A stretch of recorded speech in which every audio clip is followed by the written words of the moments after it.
Glória a Deus, glória a Deus, graças a Deus. Paz seja convosco, meus irmãos.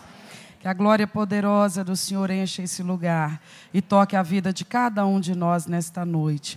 Nós vamos dar seguimento ao nosso culto, à nossa adoração, ao nosso louvor ao Senhor. Tem alguém nos visitando nesse culto essa noite? Dá um sinal com a sua mão para a gente saber. Deixa a sua mão bem alto, porque alguém vai aí cumprimentar você em nome de todos nós, dizer que você é muito bem-vindo nessa casa, que esse lugar é a casa do nosso Pai. E o desejo do nosso coração, que Deus abençoe grandemente a sua vida nessa noite, em nome de Jesus. Nesse instante nós vamos adorar ao Senhor com os nossos dízimos e as nossas ofertas, conforme a aliança que nós temos com o nosso Deus. Então você que vai trazer, vai depositar no gasofilácio hoje a sua contribuição de amor, fale sobre isso com Deus agora. Você que não vai fazê-lo, mas é um dizimista, é um ofertante, mas hoje não é o dia de você trazer o seu dízimo, ainda assim, converse com Deus sobre a sua vida financeira. Vamos pedir a Deus que abra o caminho diante de nós, que nos abençoe, que seja favorável a nós, que tire todo o laço, tire toda a barreira, que Ele nos dê vitória financeira sim, porque quando Ele nos prospera, através de nós, Ele prospera a casa dEle também. Então ore a esse respeito. Pai, em nome de Jesus, nós engrandecemos Teu santo nome, e como acabamos de cantar, a Ti rendemos toda a glória, todo louvor e toda adoração, porque nós reconhecemos e testemunhamos que o Senhor é bom, que o Senhor é fiel, que o Senhor é poderoso, que a mão do Senhor faz proezas na vida dos Teus filhos nessa terra. Te adoramos, Deus, por todos os Teus feitos, nos suprindo, nos sustentando com o pão de cada dia, abençoando a nossa despensa, abençoando a nossa casa, abençoando a nossa saúde, abençoando a nossa vida profissional.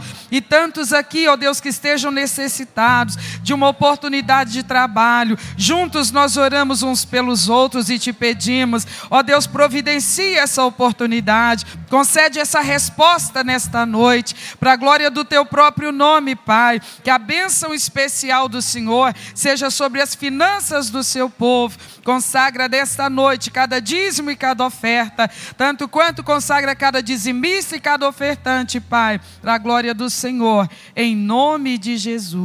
Amém. Fique à vontade então, se você vai ofertar nessa noite.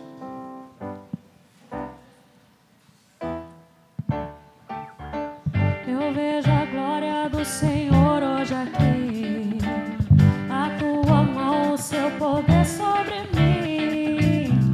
Os céus abertos hoje eu vou contemplar o amor descer neste lugar.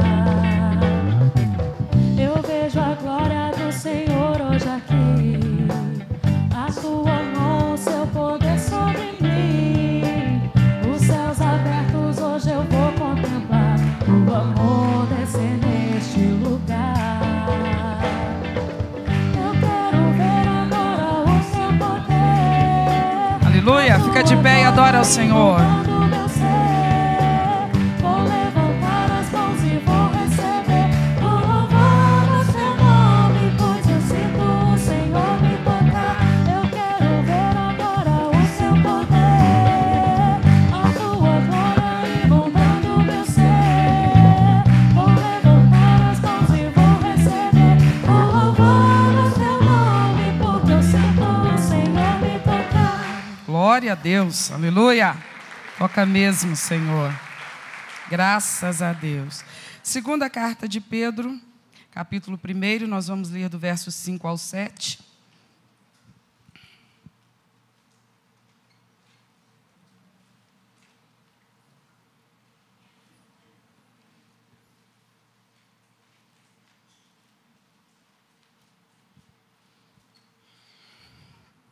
E vós também, pondo nisto mesmo toda a diligência, acrescentai à vossa fé a virtude a ciência, e a ciência a temperança, e a temperança a paciência, e a paciência a piedade, e à piedade acrescentai o amor fraternal, e ao amor fraternal a caridade. Nós vamos mais uma vez refletir nesse último item da lista que o apóstolo Pedro está apresentando. Vamos orar e pedir que o Espírito de Deus fale conosco. Santo Deus, em nome de Jesus, te damos graças por mais essa oportunidade em que temos, ó Deus, de ouvir a Tua palavra. Te suplicamos, ajuda-nos, Espírito Santo, a vencer todo sono, todo cansaço e qualquer distração, e que toda a nossa atenção esteja voltada e concentrada ao Teu falar e ao Teu agir neste momento. Toca nossas vidas, Senhor, ilumina o nosso entendimento. É a Tua palavra que nos fortalece, nos orienta, é a Tua palavra que nos revela as verdades do reino. Então nós dependemos do Senhor para receber a Tua palavra. Toca nossas vidas aqui neste lugar hoje. Fala conosco, nós te suplicamos, Pai, em nome de Jesus. Amém? Por favor, senta no seu lugar. Então, como já consideramos na última terça-feira, o apóstolo Pedro dá essa lista com alguns itens a respeito dos quais ele fala que é nosso dever nos esforçar para que essas coisas estejam acrescentadas à nossa fé, ou seja, à nossa experiência espiritual, à nossa vivência cristã. Então ele lista muitas coisas, já falamos sobre todas elas, e estamos nesse momento estudando sobre o item que está no versículo 7, com o qual ele termina. Ele fala do amor e fala dele de forma duplicada. Começamos na semana passada e nós frisamos na terça-feira passada de qual amor o apóstolo Pedro está falando. Ele não está falando do amor meramente humano e profundamente limitado e falho. Ele está falando do amor divino. Nós tivemos a oportunidade de estar juntos no domingo falando também sobre isso, e ampliando essa compreensão de que, de fato, a exigência do amor cristão deixa muito óbvio que se trata de um amor além do amor meramente humano. Precisa ser de verdade um desenvolvimento da vida espiritual, no qual nós vamos compreendendo quão bem-aventurados nós somos de ser amados com esse amor. Porque, de fato, nós sabemos, cada um de nós individualmente, a gente reconhece, nós não somos merecedores disto. Porque se nós formos analisar tudo que de dramático e perverso e imundo que acontece na sociedade, que acontece no convívio da humanidade, nós vamos ver que isso provém de qual elemento na Terra? Da espécie humana. E todas essas coisas, elas não apenas transtornam a vida na face da terra, fazem a vida na sociedade ser uma coisa desagradável, tumultuada e perigosíssima, mas todas essas coisas, elas também batem de frente contra a santidade do Deus Todo-Poderoso. Todas essas manifestações da alma decaída do homem, que fazem com que os seus atos, o seu comportamento seja tão agressivo uns para com os outros, tão miseravelmente desonesto uns para com os outros, tão perversos uns para com os outros, isso não apenas aflige a própria espécie humana, mas isso é uma afronta à santidade do Deus Todo-Poderoso. É uma declaração deliberada de rebelião contra aquilo para o qual, de fato, Deus nos formou. Ele nos formou para o louvor da sua glória, e não para estar em conflito com a santidade dele, com a soberania dele, com o domínio dele. Então esse Deus que é tudo isso que nós sabemos, perfeito em amor, em poder, em santidade, em justiça, vê proveniente da espécie humana esse tipo de conduta, esse tipo de postura, esse tipo de atitude, de rebeldia, de resistência, de rejeição a Ele e a sua palavra. E isso tudo produzindo atos, produzindo comportamentos que fazem a vida na face da terra ser essa estrutura que a gente vê, que vai só se agravando, só piorando, só multiplicando as coisas que são tão terríveis. Qualquer um de nós, com o nosso raciocínio, nós pensaríamos, tem um jeito de resolver isso. Tem um jeito de erradicar o pecado. Tem um jeito de eliminar o pecado. É só dar fim naquilo que o origina, naquilo que o gera, naquilo que faz com que ele se torne efetivo na terra. E quem que é esse elemento que gera esse pecado, que leva esse pecado a efeito, que faz com que as coisas tão danosas sejam praticadas na terra? Qual é esse elemento? Me responda você. Hein? O próprio ser humano. Então, quando Deus, Ele nos deixa muito claramente informados o quanto Ele rejeita o pecado, o quanto Ele detesta o pecado, o quanto Ele abomina o pecado, e fica muito claro e explicitado para nós que isso não é uma questão de gosto, de preferência, mas é porque Ele vê a consequência do pecado, destruindo a dignidade humana, destruindo os relacionamentos humanos, destruindo a estrutura psicológica, emocional e biológica do ser humano. O dano é perverso e é terrível. Então Deus tem todas as razões para detestar o pecado.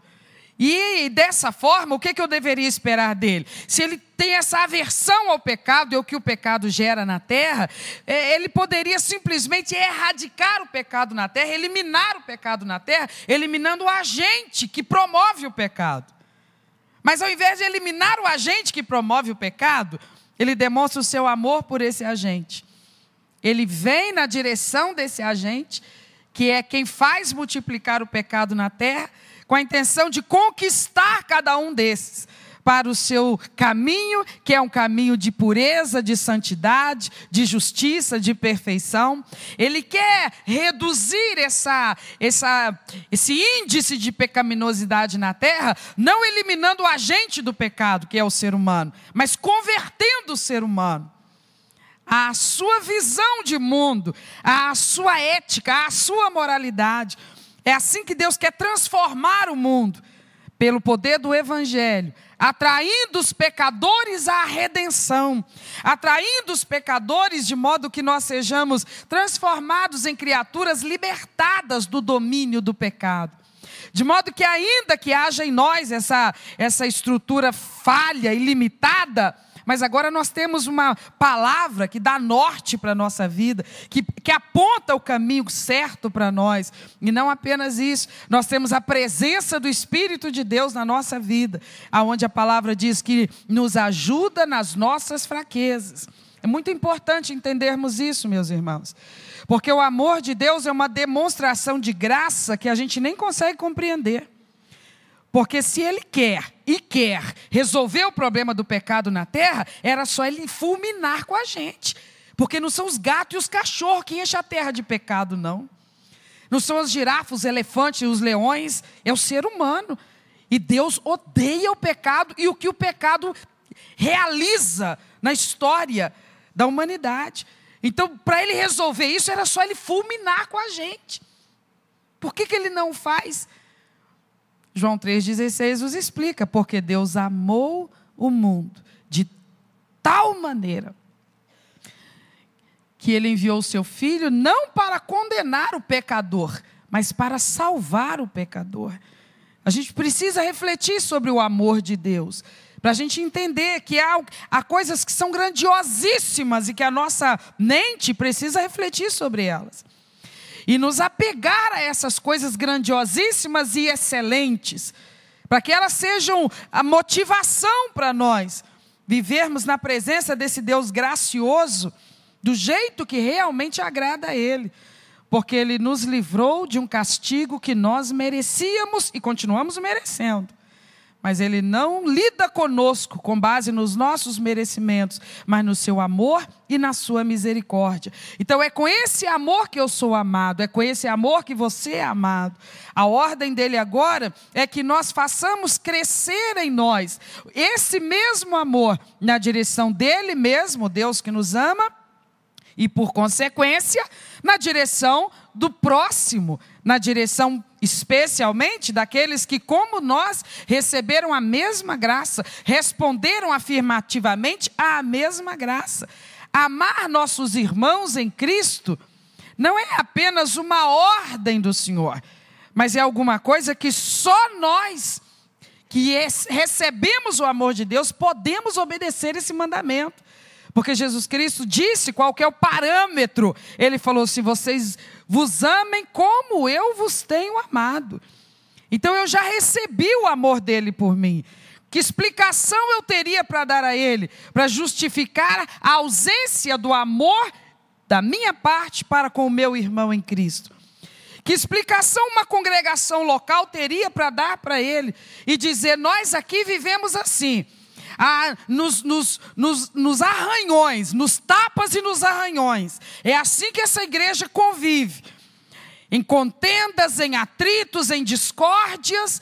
Ora a confusão explode nesse departamento, ora a encrenca explode naquele departamento, ora é por conta de uma conversa no WhatsApp, ora é por conta de um cumprimento que não foi dado, ou pelo menos não foi dado com o entusiasmo que se esperava, ora é por causa de uma conversa sem fundamento, onde se solta uma informação sobre a qual nem se tem provas, enfim.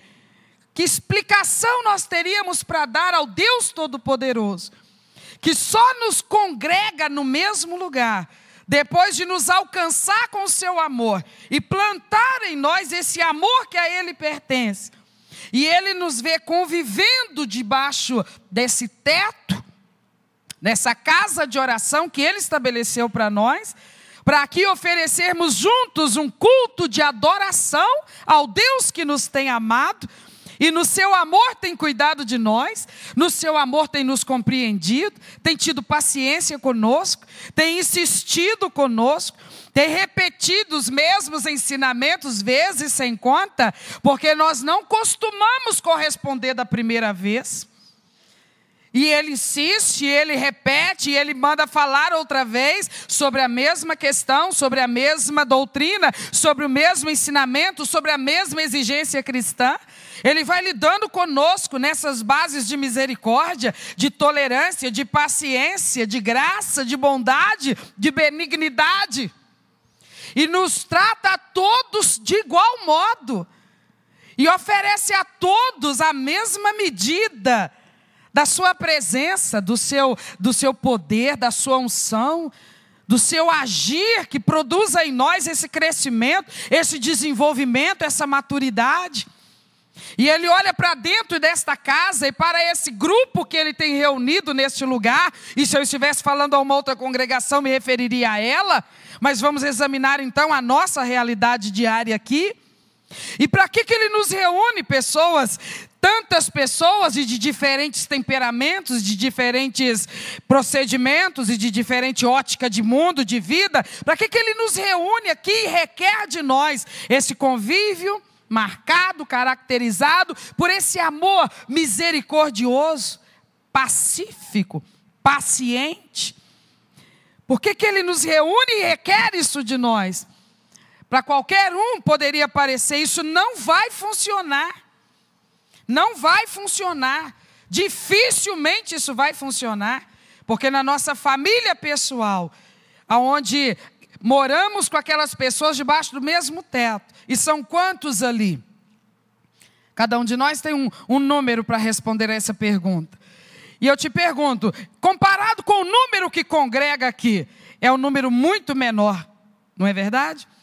Então vamos imaginar que sendo um número tão menor lá em casa, e sendo família que soma esse amor pessoal, porque é uma família pessoal, são laços muito fortes de família que nos unem, mas não somente, nós também ali somos um núcleo da igreja, porque somos todos servos de Deus, debaixo daquele teto, então somos unidos pelo amor de família, mas também somos unidos pelo amor cristão.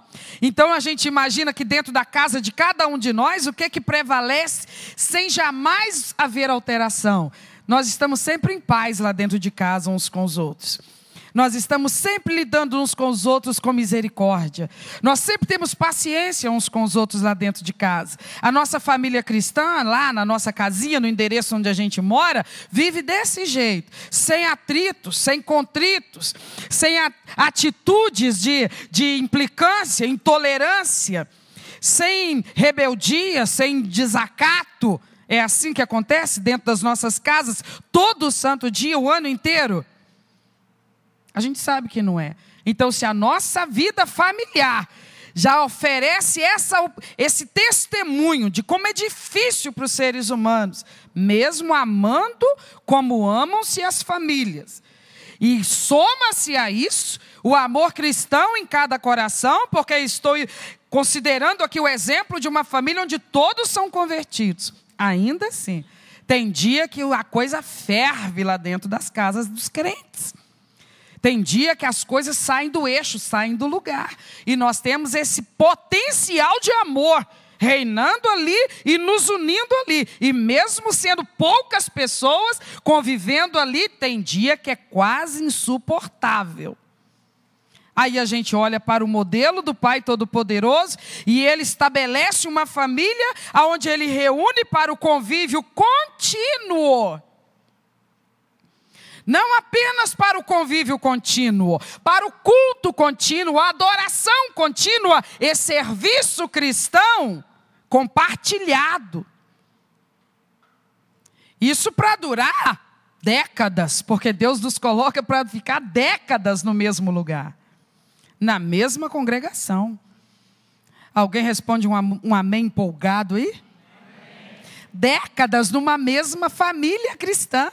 Possivelmente a gente começa nessa família cristã, a gente ainda é uma criança, a gente chega para a adolescência e ainda está lá, a gente entra para a juventude e ainda está lá, a gente casa ali, a gente gera nossos filhos são consagrados ao Senhor naquela comunidade, nós criamos nossos filhos ali, daí a pouco são nossos filhos que nós estamos casando naquela família cristã.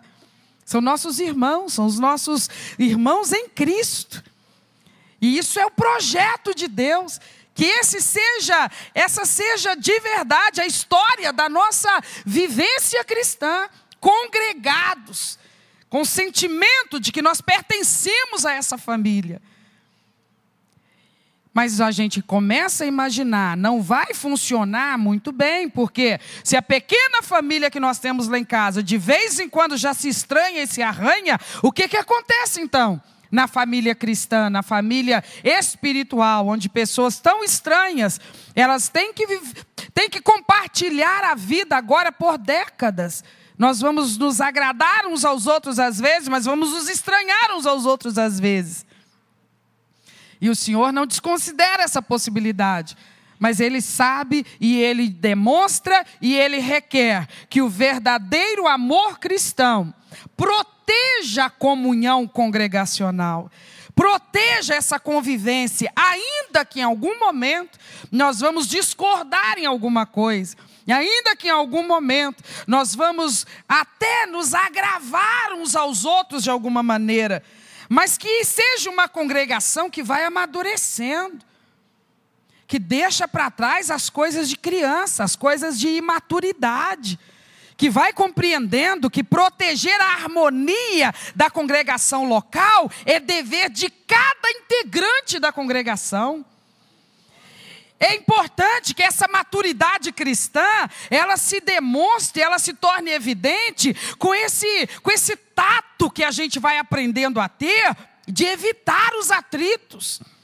Porque eu vou viver com você debaixo desse teto, dessa casa de adoração, mas é muito tempo.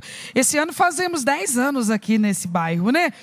E 10 anos passaram assim. Os próximos 10, como é que você acha que vão passar? Voando também. Daqui a pouco nós estamos fechando 50 anos aqui nesse lugar. Nós casamos muitos filhos dos irmãos aqui, nós apresentamos muitas crianças que nasceram aqui e que eles estiveram inicialmente sendo atendidos no berçário, agora eles já estão aprendendo a colorir as ilustrações, as historinhas que são contadas para eles, porque já são maiorzinhos. Nós estamos trabalhando com seus filhos adolescentes, com seus filhos jovens. Nós vamos ficar muito tempo aqui ainda, para a glória do Senhor. Nós somos uma família cristã, uma família congregacional. É dever de quem? Proteger os relacionamentos aqui dentro, para que o clima, o ambiente, seja de entrosamento, empatia, simpatia, que seja de respeito, de cooperação mútua. Isso é dever de quem, você diria? Eu queria que você dissesse, isso é dever em primeiro lugar de quem? Fala assim, meu. É meu dever. Cada um tem que se apropriar dessa responsabilidade, porque é isso que a palavra nos ensina. É nosso dever cuidar para que o nosso convívio seja o mais sereno possível. Eu amo a palavra do Senhor lá no Salmo, quando o salmista diz assim, Ele é o meu pastor e em nada Ele me faltará. Ele me faz em pastos e guia-me aonde? Para onde que o pastor guia as ovelhas? Diz que ele guia de um jeito. Que jeito? Mansamente. Não abruptamente, não grosseiramente, não no arranco, não no tranco. Ele nos guia mansamente. Mas nos guia para onde? Tranquilas, águas tranquilas, porque é disso que a ovelha gosta. A ovelha gosta de águas tranquilas. E às vezes a gente imagina que isso seja o dever da liderança da igreja. Manter o ambiente tranquilo, sereno, e é de verdade, mas não só. Cabe a cada integrante de uma congregação local contribuir com a parte que lhe cabe, para que haja harmonia na casa, harmonia na família, paz dentro de casa. Essa que é a casa do Senhor, porque isso é o que nós queremos que Ele faça lá na nossa casa. Quando as coisas estão tumultuadas lá, a gente vem para a casa dele e pede: Senhor, vai lá em casa e bota em ordem aquela desordem que está lá. E ele fala: agora eu que vou orar para tu. Entra aí na minha casa e para de tumultuar a minha casa. Seja um pouquinho mais solidário, seja um pouquinho mais sereno, seja um pouquinho mais responsável.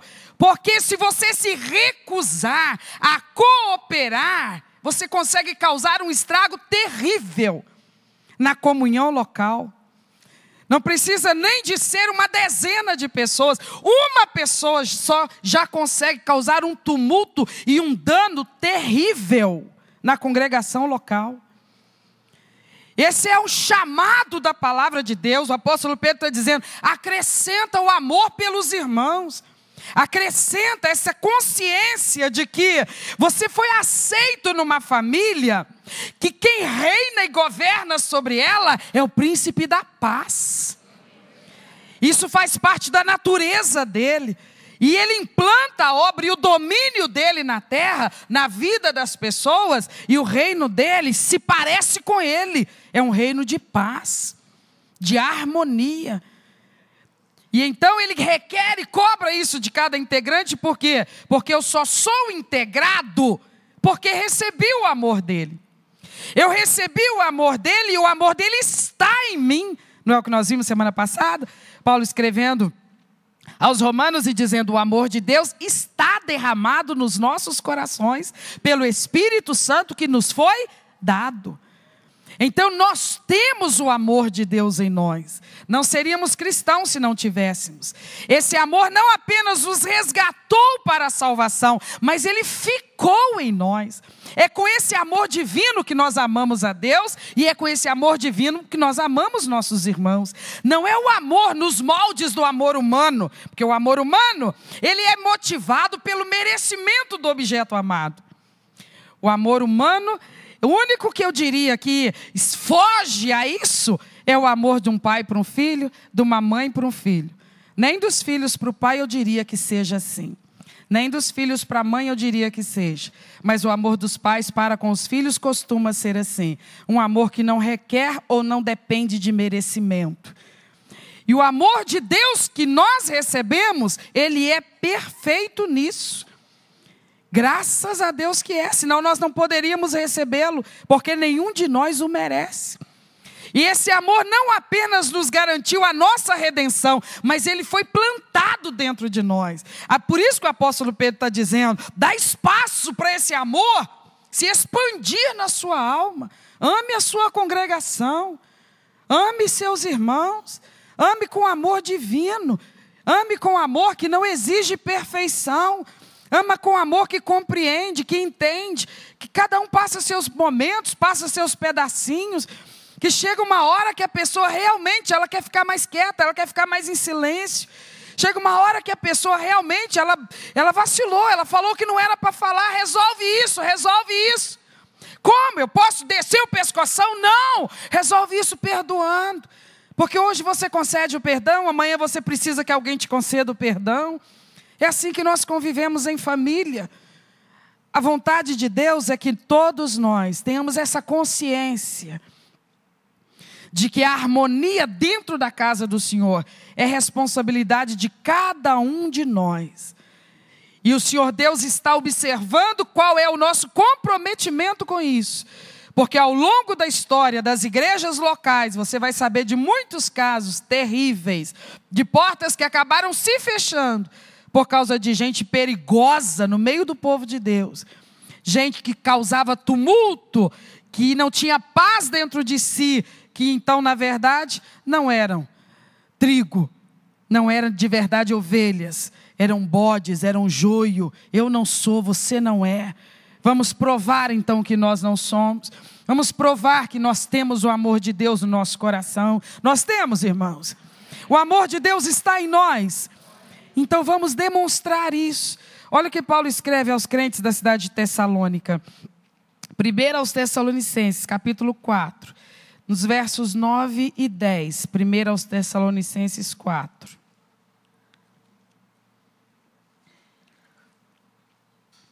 Versos 9 e 10. Quanto, porém, à caridade fraternal, que é o amor entre irmãos, olha o que ele diz. Não necessitais de que vos escreva, visto que vós mesmos já estáis instruídos por quem? E que instrução que receberam de Deus? Eu vou repetir, olha o que o Paulo está dizendo. Quanto, porém, ao amor entre vocês, irmãos, na congregação, vocês não precisam que eu escreva sobre esse assunto, visto que vocês mesmos...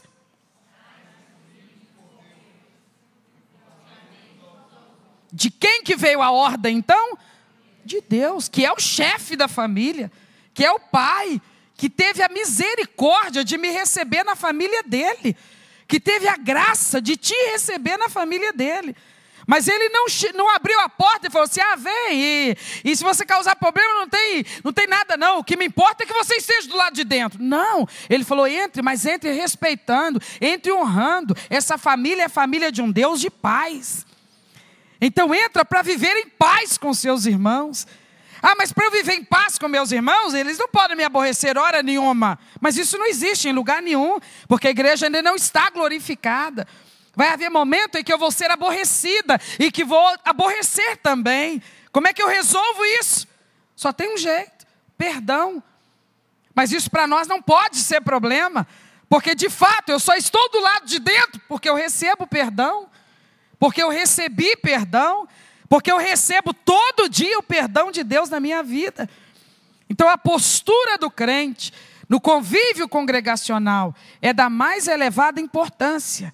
Não esqueça isso, aos olhos do Deus Todo-Poderoso. Sabe que tem pastores chorando incessantemente, porque não conseguem ver aquele trabalho aprofundar e crescer e avançar. Por quê? Porque é uma desordem dentro de casa.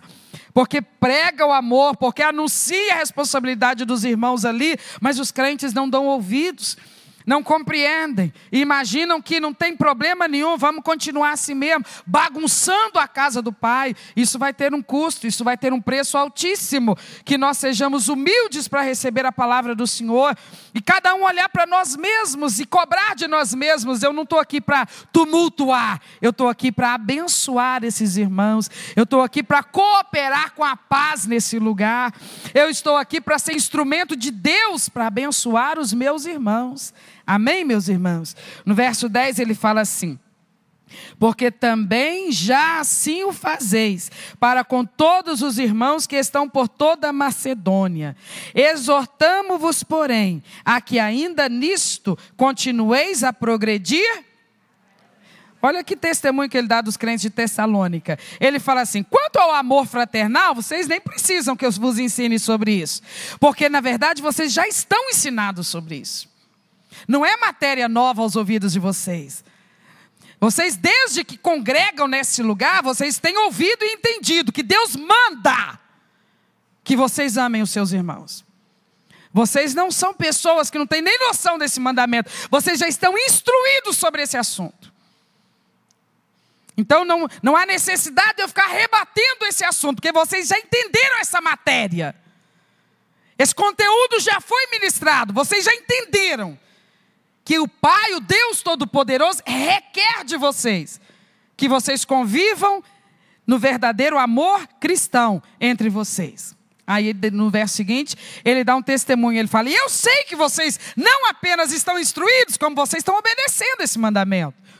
Porque vocês amam não apenas os que congregam com vocês, mas vocês também têm demonstrado amor até pelos irmãos de outros endereços. A comunhão, o coração de vocês está tão dilatado e disposto a amar o seu irmão em Cristo, que para vocês não há barreira, se ele congrega lá, ou acolá, ou não sei aonde. Se ele confessa Jesus como seu Senhor e Salvador, você identifica ele como parte da mesma família, e você vive em paz com todos os irmãos. É o que Paulo está dizendo aos Tessalonicenses. Mas ele finaliza o verso 10 falando assim: ainda que assim seja, ainda que vocês estão instruídos, e ainda que de fato eu testemunho que vocês estão praticando isso, eu ainda assim vos faço uma exortação. Melhora cada vez mais nisso aí. Aumente cada vez mais seu potencial de demonstrar o quanto você tem no coração o amor de Deus para com seus irmãos. Ame seus irmãos e demonstre isso nas horas que parecer assim humanamente impossível. Quando ele te maltratar, quando ele te aborrecer, quando ele não te atender. O amor divino é diferente do amor humano. Ainda quando a pessoa não fizer por merecer, trata ele da melhor maneira. Trata ele como alguém por quem você tem um alto conceito. Porque é assim que Deus trata a gente, ainda que a gente não mereça.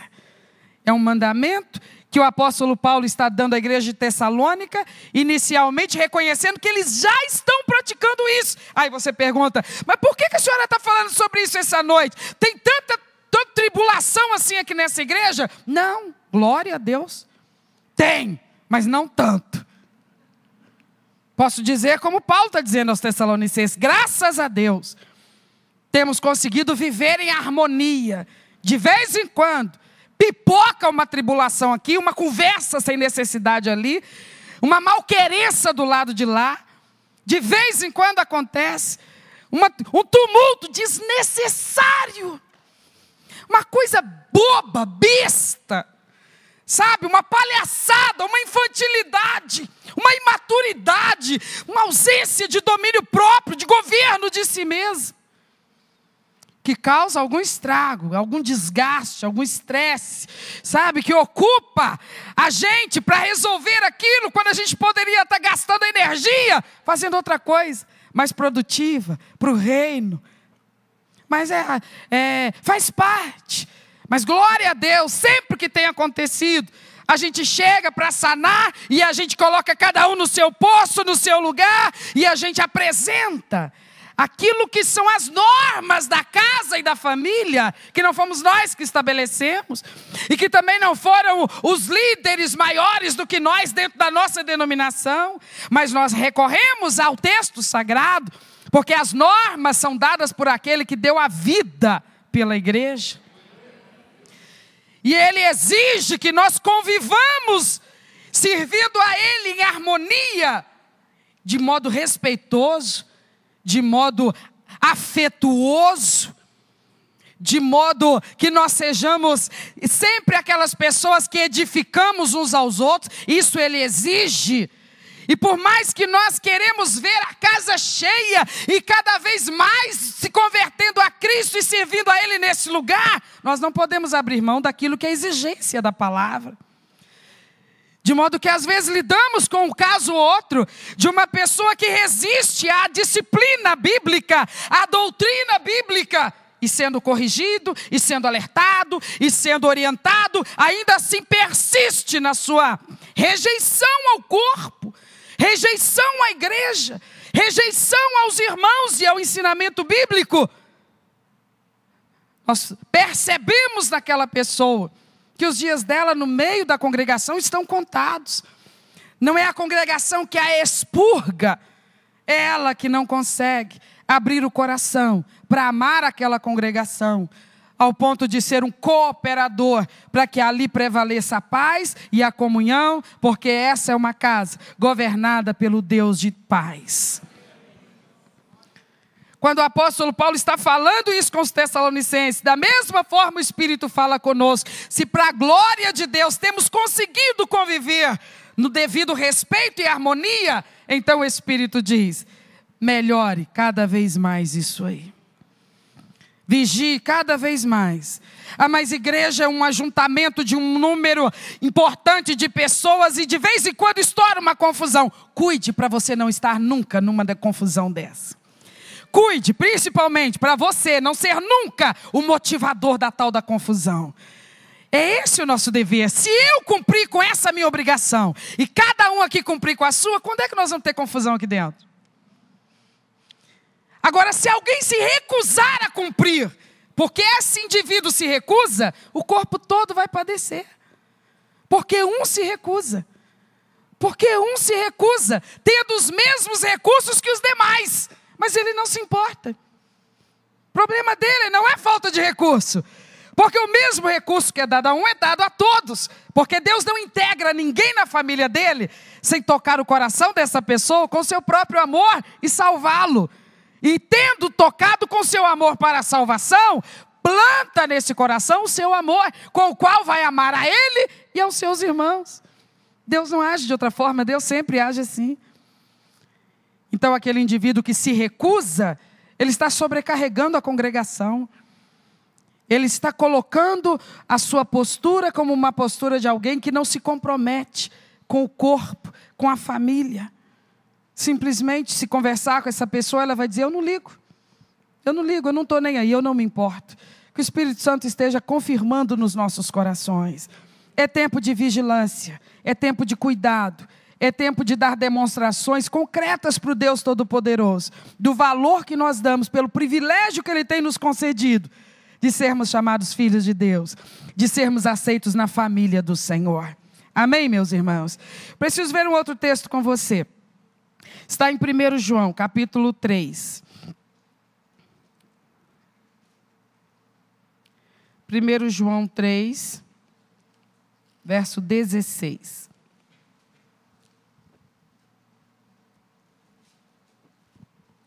Encontramos? Conhecemos a caridade ou o amor fraternal nisto, que Ele deu a sua vida por nós, e nós devemos...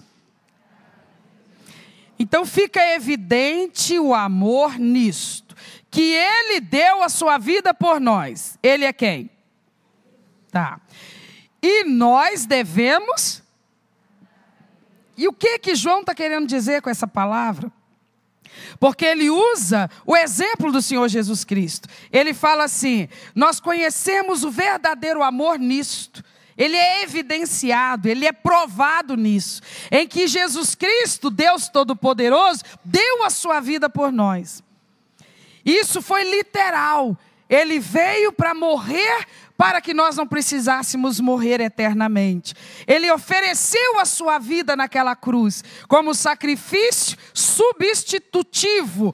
Ele morreu a morte que era para nós morrermos. Ele morreu para que nós não precisássemos estar eternamente mortos. Então João está fazendo menção dessa manifestação e comprovação do amor com o qual nós somos amados. Agora ele fala, prova agora que esse amor que ele te deu, você recebeu. E se você recebeu, ele está no seu coração. Nós damos a vida pelos nossos irmãos. O que você quer então, João? Que eu demonstre amar a minha congregação, me dispondo a morrer pelos meus irmãos, literalmente como Jesus Cristo morreu? Se algum dia isso necessário for, que Deus nos dê força para então fazer assim. Mas não é objetivamente do que João está falando aqui. Ele está querendo dizer de um outro morrer. Ele está querendo falar de uma outra demonstração de amor para com os meus irmãos. Eu preciso que você reflita naquilo que é a obra de Deus. Como é que Deus trabalha na face da terra? Como é que Deus alcança as pessoas? Por exemplo, quando Deus foi me buscar lá na vida de pecado, lá na vida ainda longe da conversão, quando Ele foi buscar você, quem que Ele usou para ir lá? Ele usou um anjo? Um arcanjo, um querubim, um serafim? Quem foi? Lembra? Lembra qual desses foi lá? Foi um anjo? Não. Deus usou uma pessoa. Foi através de uma pessoa. E essa pessoa, para ser instrumento de Deus, para me alcançar, para que o evangelho chegasse à minha vida, essa pessoa tinha que estar vivendo no altar. Ela tinha que ter vida no altar, ela tinha que ter vida na presença de Deus, ela tinha que ter dedicação. Ela foi levar o evangelho aos meus ouvidos, ela foi falar de Jesus para nós, ela foi lá anunciar que salvação só Jesus Cristo podia nos dar e que nós necessitávamos de salvação. Nós demos canseira naqueles evangelistas, nós rejeitávamos, nós resistíamos, mas Deus foi enviando pessoas, até que graças a Deus nós viemos. E depois que nós viemos, quer dizer que nós nascemos de novo, mas nós fomos simplesmente convertidos e abandonados? Não, nós somos integrados à família de Deus. E na família de Deus, nós tivemos agora reuniões frequentes, regularmente, e somos ministrados. Não é assim? Nós somos ministrados, nós somos orientados, pessoas estudam exaustivamente a Bíblia, para vir explicar a Bíblia para nós. Pessoas, elas são levantadas por Deus para nos dar acompanhamento, aconselhamento. Pessoas, elas são levantadas por Deus para interceder por nós, para orar por nós, para nos instruir nos primeiros passos da vida cristã. Paulo vai dizer isso na carta aos Efésios. Ele vai dizer que o Senhor Jesus deu apóstolos à igreja, deu pastores, deu doutores, deu evangelistas. Ele vai preparando pessoas, e essas pessoas fazem o quê? Trabalham para quem? Elas trabalham para quem? Por favor, me respondam. Hein?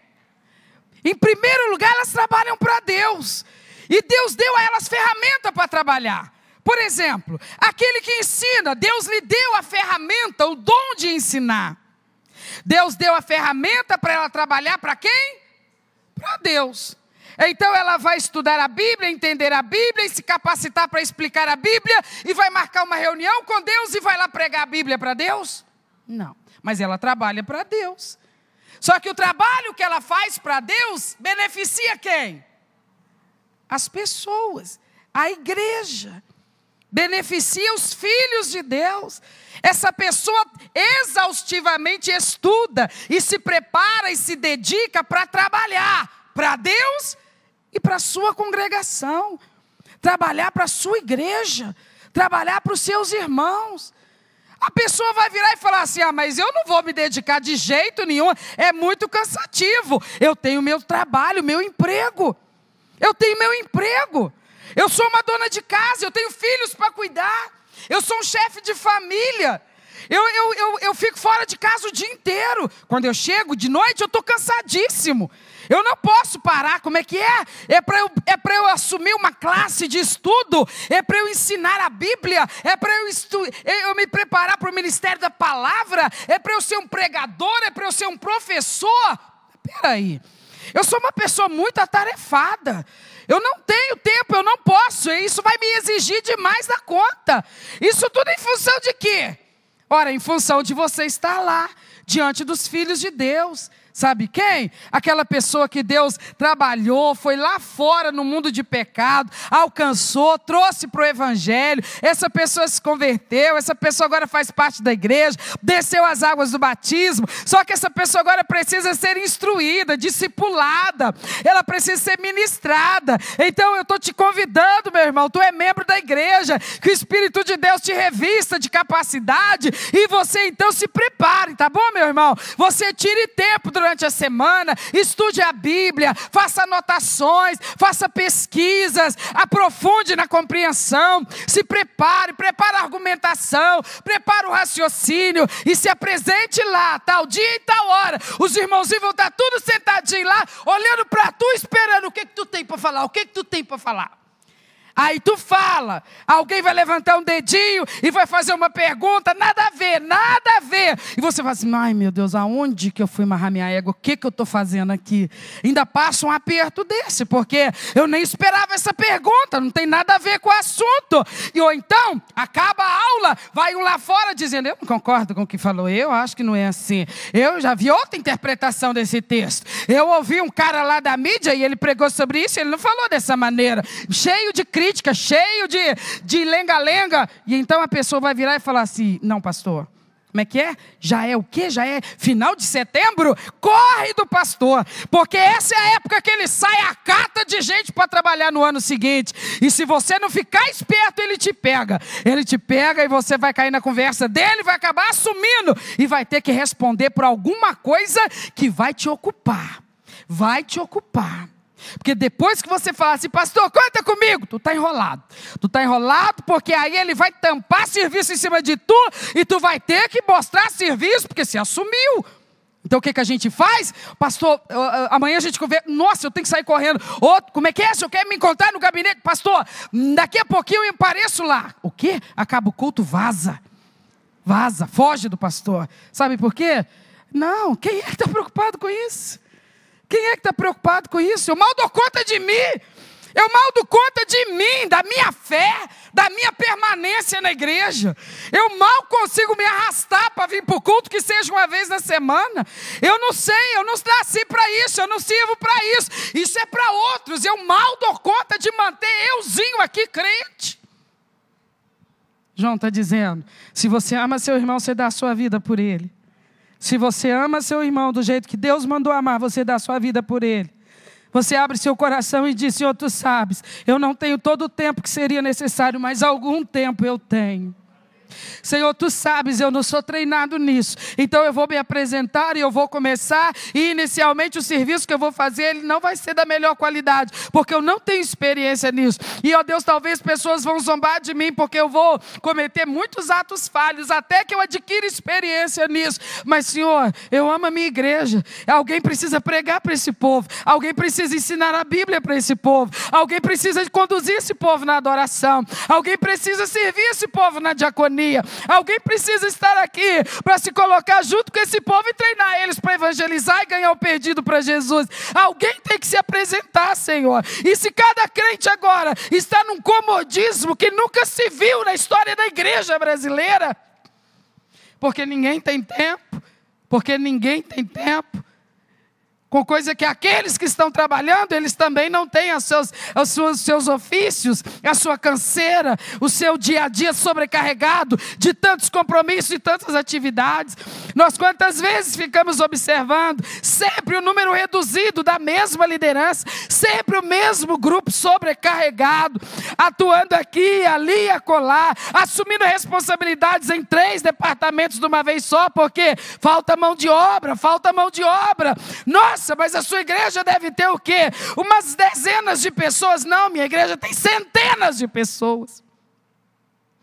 Mas numa igreja com centenas de irmãos, não era para ter um grupo sobrecarregado. Se todos estivessem com as mangas arregaçadas, se todos estivessem empenhados em visão de reino, se todos estivessem preocupados com a vida espiritual uns dos outros, não tinha ninguém sobrecarregado, porque não teria ninguém de braço cruzado.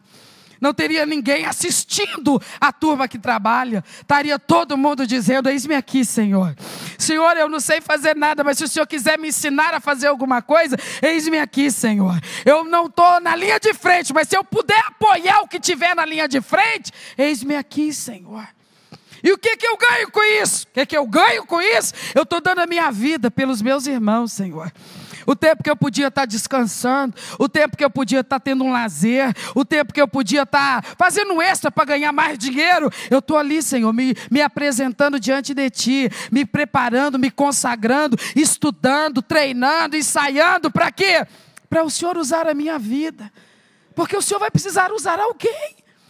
Já que o Senhor não manda o anjo, o arcanjo, nem o querubim, nem o serafim, não é eles que o Senhor vai vir mandar pregar, não é eles que o Senhor vai mandar vir aqui evangelizar, não é eles que o Senhor vai mandar vir aqui orar pelos enfermos, visitar as pessoas. Então, Senhor, alguém tem que fazer. Se nós continuarmos todos com os nossos braços cruzados, Senhor, como é que fica? Os dons estão aí, mas vai derramar sobre a vida de quem ninguém quer. Ou então derrama sim, mas não me ocupe, não, eu assumo responsabilidades. Não, assim Ele não entrega. Ele não entrega dom para ficar parado. Ele entrega dom para que haja serviço, produtividade. Quando João diz assim, Ele deu a vida por nós, e o que Ele requer de nós agora? Que nós ofereçamos a nossa vida pelos nossos irmãos. E eu tenho dito, não significa que Ele espera que eu morra na cruz pelos meus irmãos. Não significa que Ele espera que eu faça um sacrifício que tire a minha vida por sua causa. Ele quer um sacrifício vivo, não é um sacrifício morto. Ele quer que eu me apresente diante dele, dizendo, Senhor, a minha família cristã precisa de avivamento. Meu Deus, eu estou preocupada com a minha igreja. Senhor, eu estou preocupada com meus irmãos em Cristo. Eu estou sentindo falta desse, daquele outro. Eu estou sabendo desse, daquele outro que está passando uma luta tão grave. É uma luta tão grave, Senhor. O que está acontecendo, Pai? Que tribulação é aquela, meu Deus? Aí eu esqueço de mim mesmo. E eu vou num propósito de oração, de madrugada com Deus. Não é por mim, não. Pela minha irmã, pelo meu irmão. Eu vejo a situação na casa daquela pessoa. Se eu ver algum filho dos meus irmãos fazendo o que não é apropriado para filho de crente, eu não vou sair divulgando isso não. Eu vou para o joelho. Eu vou dizer, meu Deus, tem misericórdia, Pai. Eu vi nascer. Eu vi ser apresentado na igreja.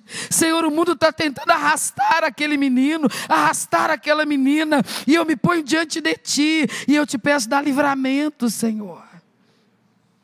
Era isso que o Senhor Deus estava projetando quando Ele estabeleceu a igreja dEle na face da terra.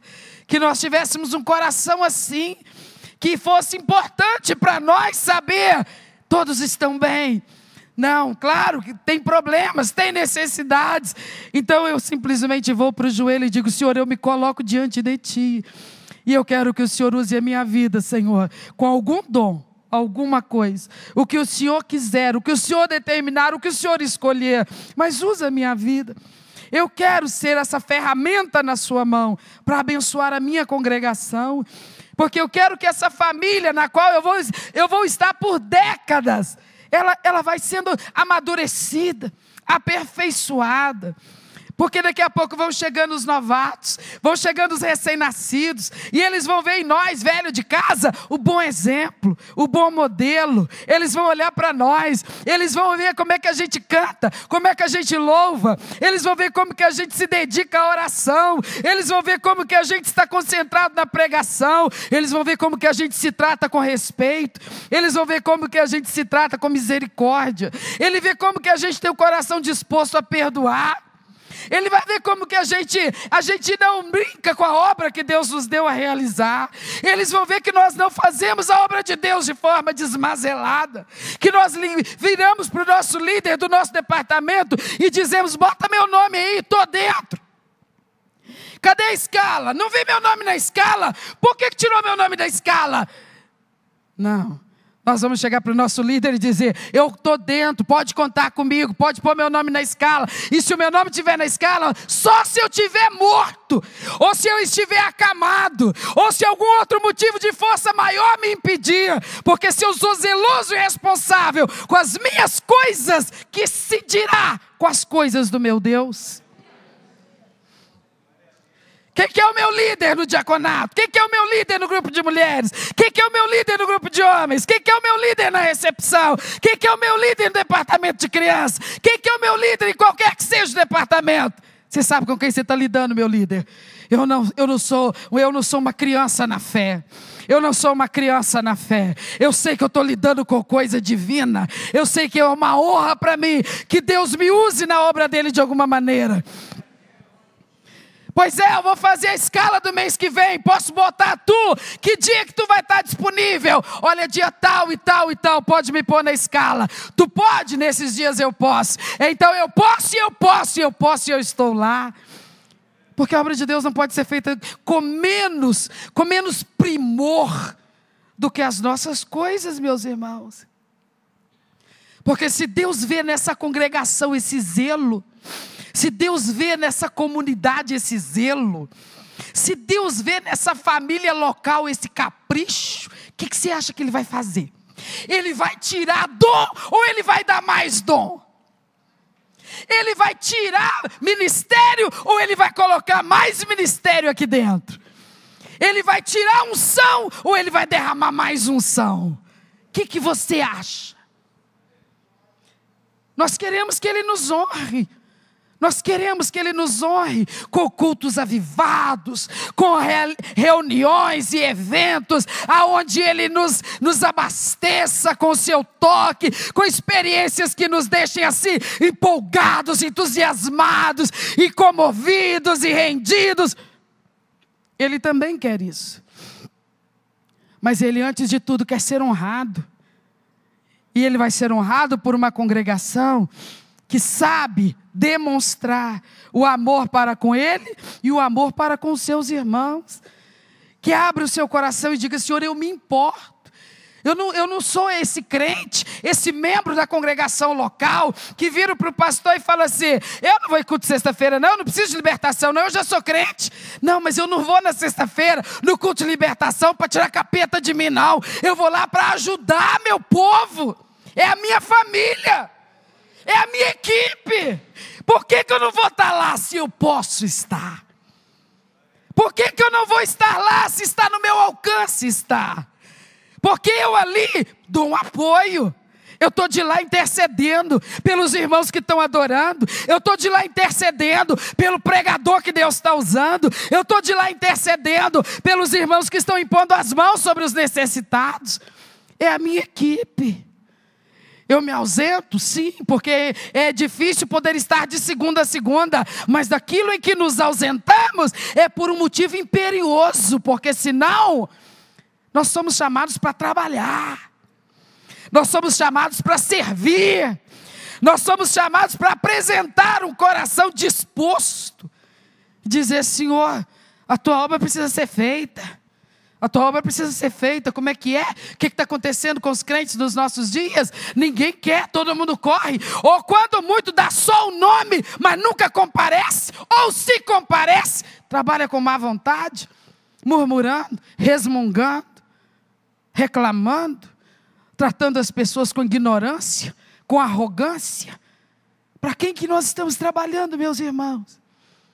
Para o Deus que tem misericórdia de nós. Ele não exige, Ele espera que nós tenhamos essa demonstração de gratidão e de comprometimento com a obra dEle. Porque se não tivesse ninguém que pagasse o preço para vir pregar para mim, como que eu ia sozinha entender e conhecer a palavra do Senhor? Se não houvesse alguém que se dedicasse e me cobrisse de oração, como que eu poderia vencer as minhas lutas na hora que elas me deixam desanimada até de orar?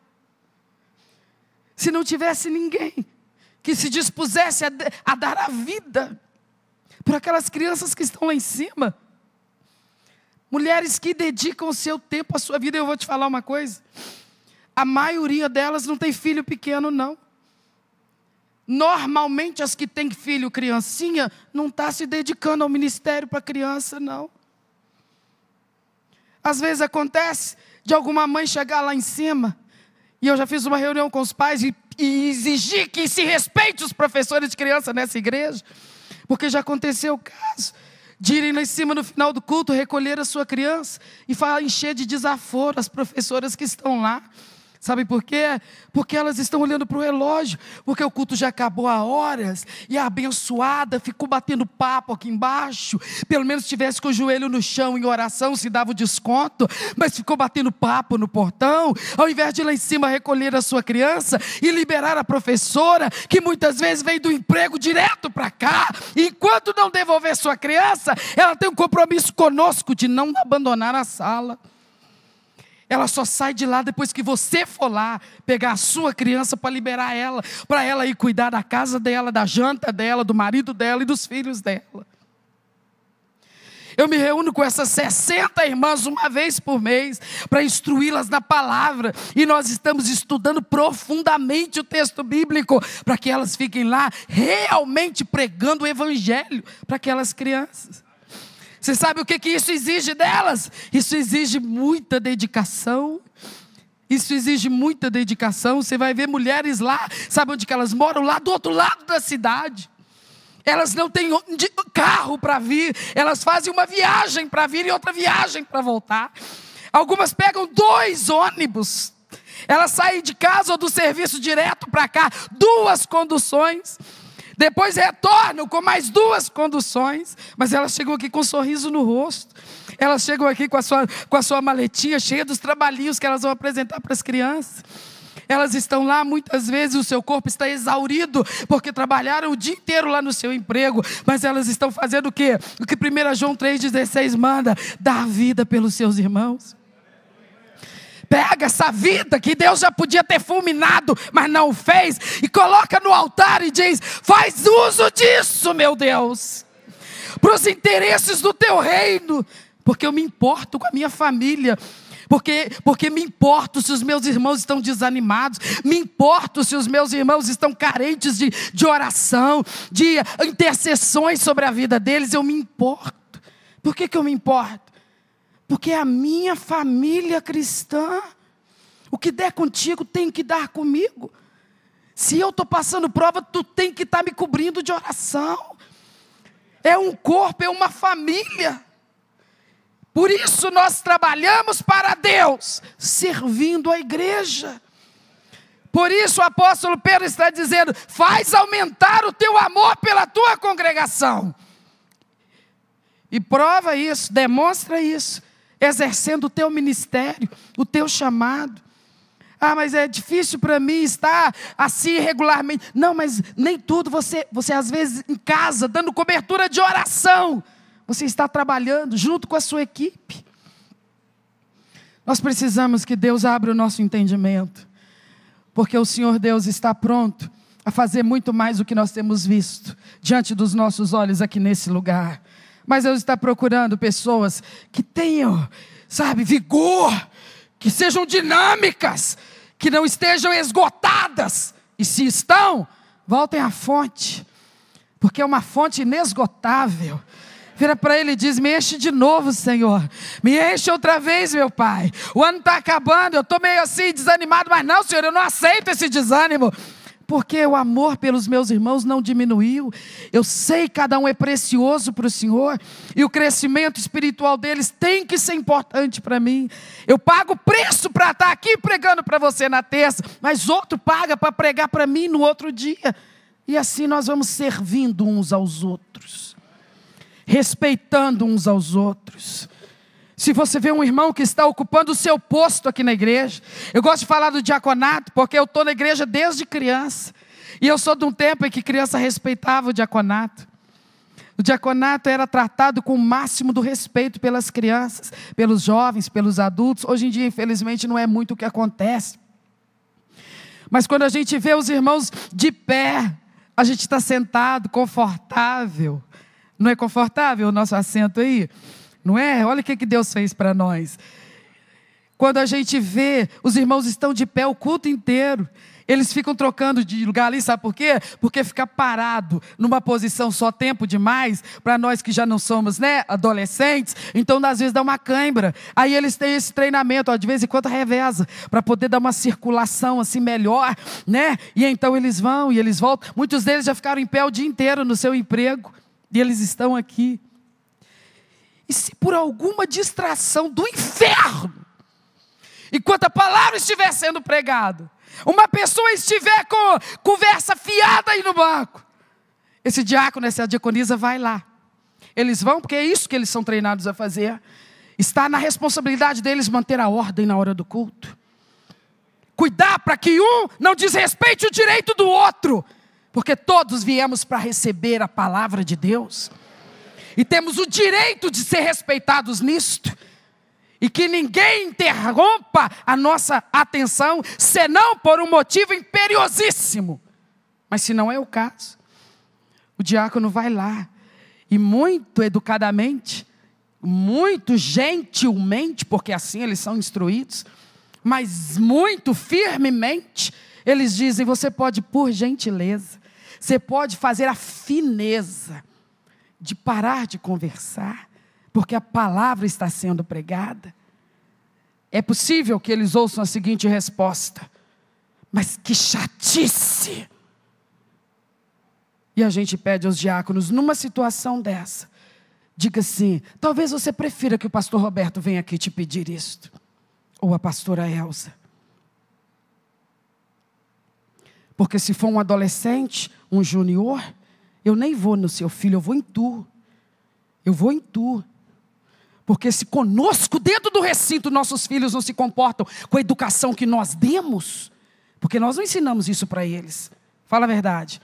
Não, nós ensinamos nossos filhos. Saiba se comportar na escola, saiba se comportar na igreja, a gente ensina. Vamos dizer que é um dia que a gente não está na igreja, aí eles fazem do jeito que eles acham que deve fazer. Mas conosco aqui? Coisas que a gente pensa, meu Deus, isso é importante? Isso é importantíssimo. Porque toda distração na hora da pregação não vem da parte do Espírito Santo. Porque o Espírito Santo não promove distração na hora da pregação. Ele promove a atenção. Porque é hora de cura, é hora de libertação, é hora do agir de Deus, do renovo do Espírito Santo. Então eu faço a obra de Deus quando eu ofereço a minha vida e trabalho naquilo para o qual Deus me levantou. E eu faço a obra de Deus quando eu respeito o teu trabalho na obra de Deus. Quando eu respeito aquilo que Deus te levantou para fazer. Alguém está me entendendo? Eu peço ao Espírito Santo que Ele nos abençoe com essa consciência e essa maturidade. Que nós saibamos dar demonstrações ao nosso Pai, da honra que nós realmente damos a Ele e da gratidão que nós temos no fundo da nossa alma por termos sido aceitos na família de Deus. Fica de pé, nós vamos orar. Nós vamos orar. Pastor Roberto já vai assumir o altar para encerrar o culto, mas antes disso eu quero orar com você. Feche os seus olhos. E eu queria que nesta oração você clamasse ao Espírito Santo de Deus, que Ele nos ajude a avançar nessa compreensão, dessa visão de família, de congregação, ser a nossa família cristã. Eu não posso continuar sendo ausente e omisso e indiferente. É o meu povo, é a minha família. Nós vamos ficar juntos aqui por décadas, amém? Nós vamos servir juntos, adorar juntos, nós vamos cear juntos muitas vezes ainda, nós vamos virar o ano juntos muitas vezes ainda, nós vamos acompanhar a família uns dos outros crescendo, com a chegada de casamentos e de filhos e de netos. Nós somos uma equipe, meus irmãos. Eu não quero olhar para a minha direita e a minha esquerda e não ver você aqui. Eu quero ver que você está crescendo, você está amadurecendo, você está prevalecendo com Deus, você está mantendo os seus pés firmes na rocha. Eu quero te ajudar nisso. Eu quero que Deus me use para falar com você. Eu preciso que Deus te use para falar comigo. É assim que Deus cuida de nós, usando uns aos outros. Feche os seus olhos. Ore pela sua igreja, ore pela sua igreja, ore pela sua congregação, ore pela sua família cristã. Cada uma que você vê trabalhando, que você lembrar, vai falando com Deus, vai dando graças a Deus, vai louvando a Deus, vai agradecendo ao Senhor por cada vida que Ele está levantando, que Ele está usando. Reconhece e dá valor ao trabalho de cada um, não importa se é um trabalho que fica evidente ou não, mas todos servimos a Deus e todos servindo a igreja. Nossos irmãos estão trabalhando para nós. Nossos irmãos estão trabalhando para nós. Nós temos que saber reconhecer isso, agradecer isso, valorizar isso e cooperar com isso. Porque isso é a obra de Deus. E oferece a tua vida e diga: Senhor, renova minhas forças, renova meu ânimo. Senhor, não me deixa parar, não me deixa parar. Eu preciso continuar servindo a Deus e servindo a minha igreja. Confirma a tua obra aqui, Senhor.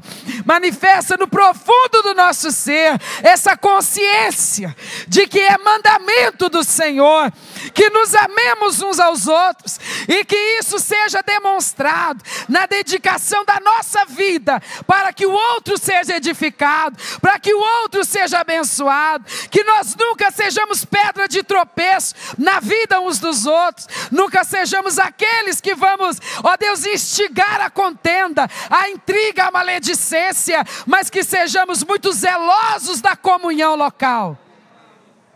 Que cada um aqui, Senhor, saia nessa noite com essa consciência. O Senhor cobra de cada um de nós o cuidado com o convívio congregacional, o zelo com a comunicação, o zelo para que a paz seja preservada, o zelo para que a ordem no culto seja mantida, o zelo para que todos os que estão trabalhando recebam o devido apoio, a devida ajuda e o devido reconhecimento. Que a casa do Senhor funcione da maneira que o Senhor, ó Deus, determina e da maneira que te agrada. Dá-nos essa alegria, Pai, de viver essa maturidade cristã, essa maturidade congregacional, em nome de Jesus. Amém, meus irmãos? Pastor Roberto, por favor, Deus te abençoe, em nome de Jesus.